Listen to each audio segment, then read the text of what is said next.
పైన ఇంకా సామాన్యుడు చూస్తూ ఉన్నాడు ఈసారన్నా ప్రకటిస్తారేమోనని. ఎలా అనిపిస్తుంది? రేట్లు అయితే బాగానే ఉన్నాయండి. టమాటా వచ్చేసరికి 45 ఉంది, ఉల్లిపాయ వచ్చేసరికి 48 ఉందండి. ఇంకా ధరల స్థిరీకరణ కింద ఇంకా తగ్గిస్తే బాగుంటుందని మేము అనుకుంటున్నాం. అన్నయ్య గారు ఈసారి సంక్షేమం 40% ఇచ్చి అభివృద్ధి వైపు వెళ్తామంటున్నారు కాబట్టి ఇంకా ధరలు పెరిగే అవకాశం ఉందని చెప్పి నిపుణులు అంటున్నారు. ఏమంటారు? ఆయిల్ ప్యాకెట్ చూస్తే 160 రూపాయలు అయిందండి. సామాన్యుడు కొనలేడుగా. అది ఇంతకు ముందు అయితే ఎంత ఉండేది? 110, 100 రూపాయల లోపు ఉండేది. మళ్ళా పెరిగిలా. అన్నయ్య గారు కూటమి ప్రభుత్వాలు వచ్చాయి, పవన్ కళ్యాణ్ గారు ఉన్నారు, మొన్న రేషన్ బియ్యం పట్టుకోవడం జరిగింది. ఎలా అనిపిస్తుంది? ఆయన పనితీరులు ఎలా అనిపిస్తుంది? సార్ ఆల్రెడీ సీజ్ చేసిన దాన్ని మళ్ళీ సీజ్ చేయడం అంటే ఎలా ఉంటుందండి? అది ఆల్రెడీ సెంట్రల్ గవర్నమెంట్ కింద ఉంటుందండి పోర్టు. ఇంటర్నేషనల్ కాబట్టి ఆయన చేయడానికి ఉండదు. కోర్టులు పరిధిలో ఉంటాయి కాబట్టి కోర్టు జోక్యం చేసుకొని జడ్జి గారు ఏం తీర్పిస్తే దాని ప్రకారం చేసుకుంటాం. ఏదైతే ఉందో అదేమో సెంట్రల్ గవర్నమెంట్కి సంబంధించిన వాటర్స్లో సీజ్ ద షిప్ అన్నారు. ఆ షిప్ సీజ్ చేయడం కుదరదు అంటున్నారు. ఇప్పుడు ఏం చేయాలంటారు? అసలు చూసుకున్నట్లయితే అసలు దానికి అవకాశమే లేదంటున్నారు. బరువు పోయింది కదండి. ఆల్రెడీ నాదేంద్ర మనోహర్ సీజ్ చేశారు, దాన్ని గోడంలో పెట్టారు. మళ్ళీ దాన్ని ఏం చేశారు? షిప్లోకి వెళ్ళి ట్రాన్స్పోర్ట్ చేసుకుంటారు. అది వీళ్ళకి సంబంధం లేని విషయంలో వెళ్ళి పెట్టి షిప్ అని చెప్పి తల ఎగరేసుకుంటే ఎలా ఉంటుంది? అలాగే ఉంటుంది. అన్నయ్య గారు మరి ఒక పక్క జగన్మోహన్ రెడ్డి గారు, ఒక నిమిషం, జగన్మోహన్ రెడ్డి గారు నేనుంటే ఈ పార్టీకి 4 పథకాలన్నీ ఇచ్చేవాడిని అంటున్నారు. మొన్న అసెంబ్లీ సమావేశాలు 10 రోజుల్లో జరిగాయి. ఎలా అనిపిస్తుంది? ఆయన ఉన్నప్పుడు ప్రతి ఒక్కరికి అర్థమైందండి. ఇంతకుముందు సంక్షేమ పథకాలు ఎలా ఉన్నాయో ఇప్పుడు ఎలా ఉందో. ప్రతి ఒక్కరు సచివాలయం చుట్టూ తిరుగుతున్నారు. ఇంతకుముందు సచివాలయం చుట్టూ ఉండేది కాదు, వాలంటీర్ వచ్చి చేసేవాడు. కాబట్టి వాలంటీర్ వ్యవస్థ కూడా ఉండాలి, ఆయనకు కూడా తెలియాలి. బాబు గారు 40 ఏళ్ళ సీనియర్ అన్నారు కదా, ఆయనకి తెలియట్లేదు ఈ విషయం. సంక్షేమ పథకాలు అమలు చేయాలి, చేసి మళ్ళీ ఏం సుఖం. ఇప్పుడు విద్యుత్ ఛార్జీలు పెంచుతున్నారు. ఈ రోజు నుంచి నిన్నటి నుంచి విద్యుత్ ఛార్జీలు యూనిట్కి 90 పైసలు. 190 పైసలు. చాలా దురదృష్టకరం నాకు తెలిసి. ప్రభుత్వాలు వాళ్ళంతటా వాళ్ళుగా చేస్తారన్న హామీలు నిలబెట్టుకోలేరు సార్. మరి సంపద సృష్టి అంటున్నారు, ఇప్పుడు పాసిబిలిటీ అవుతుందా? అంటే సంపద సృష్టిస్తానంటున్నారు బాబు గారు. సంపద అంతకుముందు 15-20 ఏళ్ళు సృష్టించాడుగా, ఏమైంది? ఒక 5 ఏళ్ళలోనే పోయిందా? చెప్పండి. సార్ ఒక్క నిమిషం సార్, ఎలా అనిపిస్తుంది సార్ ఈ యొక్క అమరావతి పోలవరం గురించే సార్ ఎక్కువ సార్? అది మన సబ్జెక్ట్ కాదు, ఎందుకంటే దాని మీద రకరకాల వాదనలు రకరకాల అయ్యి వస్తున్నాయి. సెంట్రల్ గవర్నమెంట్ నిర్మిస్తానంది, నేను చేస్తానని తీసుకున్నారు. అది ఎప్పుడు చేస్తారో ఎప్పుడు పూర్తి చేస్తారో భగవంతుడు తెలియాలి. సార్ మహారాష్ట్ర ఎన్నికల్లో కూడా ఈవీఎం ట్యాంపరింగ్ అంటున్నారు కదా, అది నేను చెప్పలేదు. ఎందుకంటే సార్ స్కోప్ లేని చోట కూడా గెలుస్తున్నారు అంటున్నారు. ఈ మహాగాడి కానివ్వండి, సమాజ్వాదీ పార్టీ కానివ్వండి. రాజకీయ నాయకులు తెలుసుకోవాల్సిన విషయం, మనం కాదు. Right sir, right. కొత్త ప్రభుత్వాలు వచ్చాయి, ధరలు బాగా ఉన్నాయని ప్రజలు అంటున్నారు. ఎంతవరకు ఎక్కువ పెరిగాయి అంటారు గతంతో పోల్చుకుంటారు? మరి ఎలా ఉంది మేడం? 6 నెలలు అవుతుంది వీళ్ళు వచ్చి, కొత్త పథకాలు అంటున్నారు. ఏదైనా లబ్ధి ఉందా మీకు? గ్యాస్ సిలిండర్లు కానీ? మాకైతే ఏమి రావు, మా కార్డులు లేవు, రావు. జనవరి నుంచి ఉచిత బస్సు అంటున్నారు. మహిళలకి సమంజసమేనంటారా? అన్ని మటుకు వాళ్ళ మటుకు ఎక్కడ చేస్తారు? ఉన్నాయి కదా, అప్పుల్లో ఉన్నాం ప్రభుత్వం. మరి చేయాలంటే మరి వాళ్ళు చూసుకొని చేస్తారు. మరి ఈసారి పవన్ కళ్యాణ్ గారు కూడా ఉన్నారు కదా ఉప ముఖ్యమంత్రిగా, ఆయన కూడా చేయగలరు అంటారు? అంటే సినీ రంగం నుంచి వచ్చిన వ్యక్తి కదా. చేస్తారు. గతంలో జగన్మోహన్ రెడ్డి గారు ఇచ్చిన పథకాలు ఏమైనా అందుకున్నారా? మేము అందుకోవాలి, మాకు లేవేమి. అందుకునే వాళ్ళు అందుకుంటున్నారుగా, అది కాదు. అయితే కొత్త ప్రభుత్వాలు వచ్చాయి, 6 నెలలు అవుతుంది. ఎలా అనిపిస్తుంది? ఎలా అనిపిస్తుంది అంటే ఇంకా 6 months అవుతుంది కదా బ్రో, ఇంకా ఫుల్ ఫ్లెడ్జెడ్ గా ఏది కంప్లీట్ చేయలేదు కదా. సో ఇంకా ఐ థింక్ వాళ్ళకి ఒక 1.5 year 2 years టైం ఇస్తే మేబీ అయినా చేయొచ్చు. మరి చూసుకునే అవకాశం ఉంది కదా. గతంలో సంక్షేమానికి పెద్దపీట వేశారు, ఆ ప్రభుత్వాలు చూసినట్లయితే కొంచెం వ్యతిరేకతను చూసింది ఈ ఎన్నికల్లో. ఇప్పుడేమో సంక్షేమానికి 6 పథకాలకి డబుల్ బడ్జెట్లు అవుతాయి. అప్పుడేమో 65,000 కోట్లు అయితే ఇప్పుడు 125,000 కోట్ల దాకా అవసరం ఉంది. మరి ఎలా చేయబోతున్నారు? అంటే as per my like student knowledge అయినా ఎట్లా అంటే ఈ పథకాలన్నీ తీసేసి ఓన్లీ లైక్ ఎంప్లాయ్మెంట్ ని క్రియేట్ చేస్తే బెటర్. ఈ పథకాలన్నీ వేస్ట్ అయ్యి ఇప్పుడు ఐ థింక్ బయట మీరు ఇందాక రేషన్ కోసం అని చెప్పేసి అడిగారు. ఆ రేషన్ తీసుకుని ఏం చేస్తున్నారు? పక్కనే 15 రూపాయలకి అమ్మేస్తున్నారు, 2 రూపాయలు తీసుకుని. ఫస్ట్ ఆ రేషన్ ఆపేయాలి. ఈ లెక్కలో చూసుకున్నట్లయితే ఏదైతే ఈ కాకినాడలో ఘటన జరిగిందో అది ఆల్రెడీ సీజ్ చేసిన బియ్యమే మళ్ళీ సీజ్ చేశారు అని వీళ్ళు అంటున్నారు. ఎవరైతే ఉన్నారో మాజీ మంత్రులు కానివ్వండి, ఇటుపక్క జనం కూడా. దానికి అంత స్కోప్ ఎందుకు ఇస్తున్నారు? సీజ్ చేయడానికి పెద్ద విషయం కాదు కదా, అది ఇలా హయాంలో జరిగిందే కదా అంటున్నారు. ఎలా చూడాలి? దాని గురించి మనకు అంత పెద్ద ఐడియా లేదు. మరి ఏంటి ఈసారి ఉద్యోగ కల్పన యువతకేమో సాఫ్ట్వేర్ రంగానికి వైజాగ్ పెద్దపేట అంటున్నారు. మరి ఈసారి పెట్టుబడులకు ఆస్కారంగా 30 లక్షల కోట్లు అంటున్నారు. అదాని, అంబానీ, టాటా కంపెనీలు ఇవన్నీ వస్తాయి అంటున్నారు. చూడొచ్చా? రావచ్చు, కానీ ఐ థింక్ ఈ 5 yearsలో మేబీ వస్తాయని మేము అనుకోవట్లేదు. అట్లీస్ట్ ఒక గవర్నమెంట్ ఒక 10 years అయినా ఇస్తే tenure వాళ్ళు ఆ 10 yearsలో ఏదైనా చేయడానికి ఉంటుంది, కానీ వితిన్ 5 yearsలో రావడం కష్టం. మేబీ అన్ని రాకపోవచ్చు.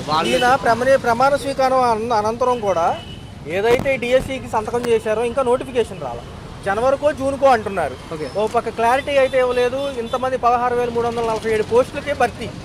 అంటే ఈ 5 years tenure లో 30 lakh జాబ్ రిక్వైర్మెంట్ క్లోజ్ చేయడం అంటే కష్టం బ్రో. అంత ఇవ్వడం అయితే కష్టం.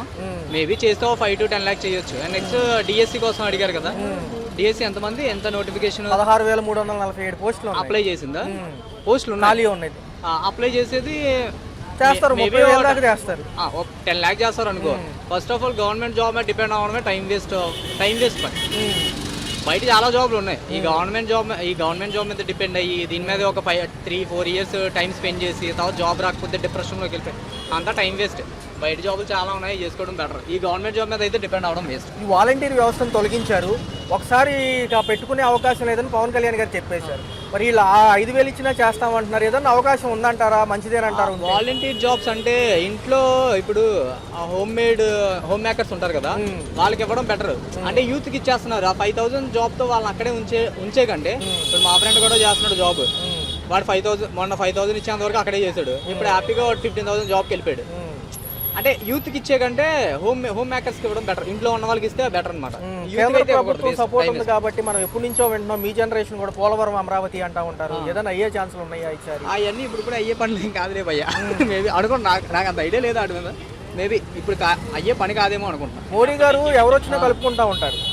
అప్పుడు గతం 5 ఏళ్ళు జగన్మోహన్ రెడ్డి, ఇప్పుడేమో కూటమి ప్రభుత్వాలు పవన్ కళ్యాణ్, చంద్రబాబు. మరి ఏంటి ఈసారైనా నిధులు ఇస్తారా? ఓన్లీ కాలయాపనేనంటారు. మేబీ ఇప్పుడు వీళ్ళంతా అంటే లైక్ ఉమ్మడిగా పోటీ చేసి గెలిచారు కాబట్టి వచ్చే అవకాశం ఉందేమో. మహారాష్ట్ర ఎన్నికల్లో కూడా వీళ్ళు గెలిచినప్పటికీ కూడా వీళ్ళు ఈవీఎం ట్యాంపరింగ్లే అంటున్నారు ఫస్ట్ నుంచి. ఇక్కడ అదే అంటున్నారు. ఎలా ఈవీఎం ట్యాంపరింగ్లు ఉంటే హైదరాబాద్లో మరి కాంగ్రెస్ పార్టీ ఎందుకు వస్తుంది? అవి ఏముంది, ఈవీఎం ట్యాంపరింగ్ లేదు. నాకు తెలిసి అలాంటిది ఏమి ఉండదు.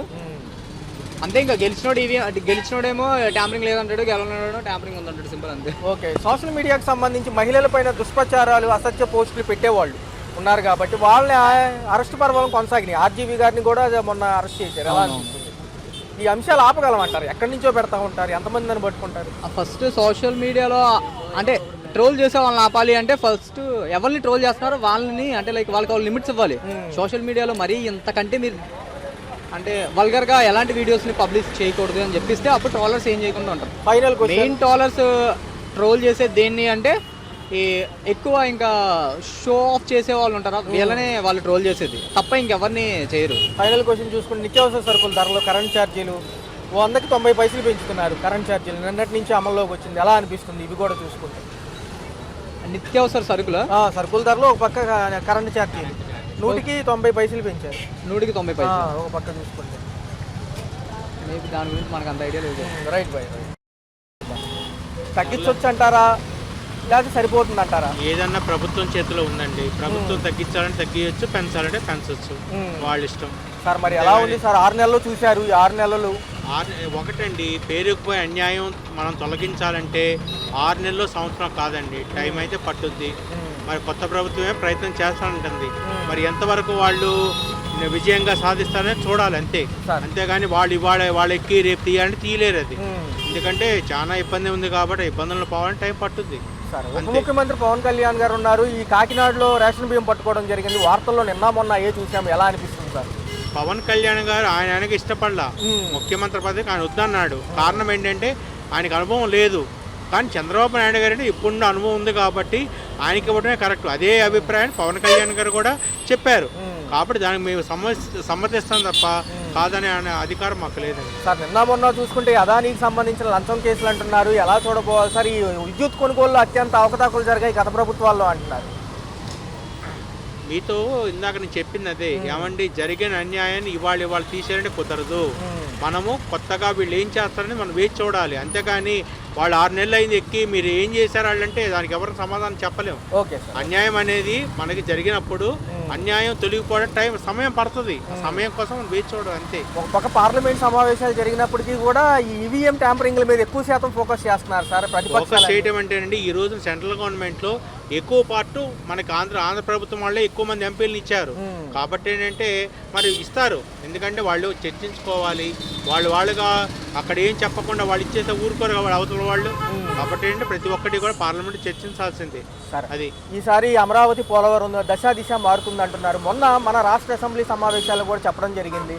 ఈసారి అభివృద్ధి వైపు ఎక్కువసేపు, సంక్షేమానికి 40% అంటున్నారు సార్. రెండోది పెట్టుబడులే 30 లక్షల పెట్టుబడులు ఆహ్వానిస్తున్నాం, విశాఖపట్నం రూపురేఖలు మార్చేస్తామంటారు. ఎలా ఇది విషయం ఏంటంటే అండి, ఇది అమరావతి అనేది చంద్రబాబు నాయుడు గారు సీఎం ఉండగా మొదలుపెట్టింది. ఏమంటే మళ్ళీ ఆయన సీఎం అయ్యాడు కాబట్టి ఏంటి తప్పనిసరిగా ఈసారి అవుద్ది అనేది మేము ఆశిస్తున్నాం. మరి ఎంతవరకు అవుతుంది అంటే మనం చెప్పలేం, కానీ ఆయన మాత్రం ఈసారి గట్టిగా నిర్ణయం తీసుకున్నాడు. ఎందుకంటే ఈయన కాకుండా రేపు ఎవరికన్నా ఇంకో 5 సంవత్సరాల తర్వాత ఇంకో ప్రభుత్వం వస్తే మళ్ళీ వాళ్ళు చేయొచ్చు, చేయకపోవచ్చు. కాబట్టి ఈసారి మాత్రం పోలవరం కానీ లేదా అమరావతి కానీ ఆయన నేతృత్వం చేయాలని గట్టి పట్టుదల అయితే పట్టారు. Right sir. 6 పథకాలు అమలు వైపు వెళ్తాయి అంటున్నాయి సార్. ఇంకొంచెం సమయం పడుతుందంట. సమయం అయితే పట్టుద్దండి, ఎందుకంటే ఆయన అనుకుంది వేరు, కానీ వాస్తవాన్ని పదవి వచ్చేదానికి ఇక్కడున్న పరిస్థితులు వేరు. కాబట్టి ఏంటి వేచి చూడాల్సిందే, అంతేగాని వాళ్ళకి అవ్వాలంటే ఏది అవ్వదు. Right sir. గతంలో 9 పథకాలు, 6 పథకాలు అమలుకు కూడా చాలా డబ్బులు ఖర్చు అవుతాయి అంటున్నారు. ఎలా చూడాలి? మంచిదేనంటారు. ఉచితాలు ఎంతవరకు ఇవ్వచ్చు అంటారు? బాగానే ఉన్నాయి 6 పథకాలు. మరి పవన్ కళ్యాణ్ గారు చూస్తే గత 2 రోజులుగా రేషన్ బియ్యం గురించి అడావుడి చేస్తున్నారు కాకినాడలో. ఆయన పనితీరులు ఎలా ఉన్నాయి? వచ్చినప్పటి నుంచి ఆయన ప్రశ్నించే స్వభావమేగా. ఆయనది నెంబర్ 1గా ఉంది. డిప్యూటీ సీఎం గారు బాగా చేస్తున్నారు. బాగా అన్నయ్య గారు, మరి 6 పథకాలకి చాలా డబ్బులు అవుతాయి. లోటు బడ్జెట్లో ఉన్నాం. చంద్రబాబు నాయుడు గారు సంపద సృష్టిస్తానంటున్నారు. చేయగలమా? చేయగలరు. మరి ఎలా అంటారు? అంటే మనకేమో ఇంకా డెవలప్మెంట్ వైపు వెళ్ళలేదు. 4 ఏళ్ళు పరిమితిగా మన అసెంబ్లీ సమావేశాలు వెళ్తామంటారు. మరి ఉద్యోగాలు ఉన్నాయి, వాలంటీర్లు పక్కన పెట్టారు. ఇవన్నీ ఎలా ఇస్తామంటారు? నిదానంగా 1 by 1 ఒకటోటి అవుతూ ఉంది. మీకు నచ్చిన అంశాలు ఏంటి ఇందులో చూసుకున్నట్లయితే? 6కి 6 బాగానే ఉన్నాయి. మరి ఏంటి, గ్యాస్ సిలిండర్లు ఏమైనా ఉచితంగా వచ్చినాయా? డబ్బులు పడినాయి. మరి ఏమంటారు? ఈ గతంలో జగన్మోహన్ రెడ్డి గారు మొన్న ఏమంటున్నారు, నేను ఉంటే 4 పథకాలను ఇచ్చేవాడిని అంటున్నారు. ఈసారి ఆయన ఉంటే 6 కాదు కదా, 4 3 కూడా ఎవరు. ఎందుకంటారు? ఆయనది వేరు, ఈయనది వేరు. మరి వాలంటీర్లు బయట ఉన్నారు, వాళ్ళు తీసేయడం జరిగింది. వాళ్ళ సేవలు అవసరమా లేదా? వాళ్ళతో పనే లేదు, ఈయన చేస్తూనే ఉంటాడు. మరి ఏంటి, మరి ఒక పక్క అదాని అంబానీకి సంబంధించి కరెంటు నిలువల్లో ఎక్కువ కేసులు నడుస్తున్నాయి. మరి ఎలా ఉంది? లాస్ట్ ఫైనల్ క్వశ్చన్, చేశారంటారా? లంచం తీసుకున్నారంటారా? అదైతే మనకి తెలియదు. రైట్.